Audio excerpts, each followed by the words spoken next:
তুমি কে আমি কে, single single, দাবি মুদের একটাই, 2024 সালের ভিতরে বিয়া চাই। আমি তো উনকা একটা জিনিস বুঝলাম না, 2024 সালটা কি দাবি আদায়ের মৌসুম? যে যেমনে ভারতাছে দাবি লইয়া দাঁড়াইয়া যাইতাছি গা।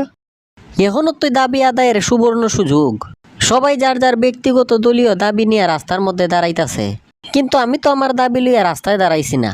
আমি আমার এক দফাই এক দাবি লইয়া ঘরের ভিতরে তোমার সামনে দাঁড়াইছি। শতানের বাচ্চা, তোর কিতা মনে হয় যে তুই আমার কাছে এই ব্যাপারে দাবি করলেই আমি মাইনা নিমু? এই বিষয়ে তুই আমার কাছে যতই দাবি কর, কোনো দিক দিয়ে কোনো লাভ হইতো না। তুমি কি দেখছো না গতকালকে যে আনসার দাবি আদায়ের লাগে রাস্তার মধ্যে দাঁড়াইলো, এইদিকে আবার আজকে রিক্সাওয়ালা মামারা দাঁড়াইছে। ও মুখ তো মুখ রাস্তায় দাঁড়িয়ে যদি দাবি আদায় করতে পারে, তাইলে আমি কাশেমে কোন কারণে ঘরের ভিতরে তাইকা বিয়ার দাবি আদায় করতে পারতাম না? আরামজাদা আনসার তো রাস্তার মধ্যে দাঁড়াইছে, এটা আমিও দেখছি, কিন্তু আবার এটাও দেখছি যে ঢাকায় ছাত্ররা 7 মিনিটের ভিতরে আনসাররে একবারে জায়গা মতো দৌড়াইয়া ফাটাইছে। এই কারণে তো আমি কাশেম নিজেও চিন্তায় আছি। 2024 সালে বিয়া করার এক দফায় এক দাবি লইয়া যে আব্বার সামনে দাঁড়াইলাম, কোন সময় না আনসারের মতো আমারও দৌড় দেওয়া লাগে। একটা নতুন সরকার গঠন হয়েছে 16 থেকে 17 দিন, আর সবাই ওই সবার দাবি লইয়া দাঁড়াইয়া জায়গা।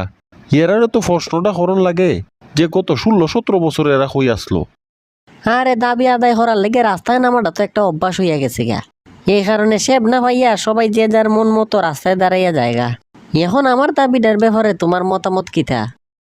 আগামী 2 মিনিটের ভিতরে যদি তুই এই দাবি লইয়া আমার সামনের থেকে না যাস, নাইলে আজকে তোর একদিন আর আমার একদিন। বাপরে, আমার আর 2 মিনিটের অপেক্ষার দরকার নাই, 2 সেকেন্ডের ভিতরেই আমি যাইতাছি। আমার দাবি আদায় এমনিই হইয়া গেছে গা।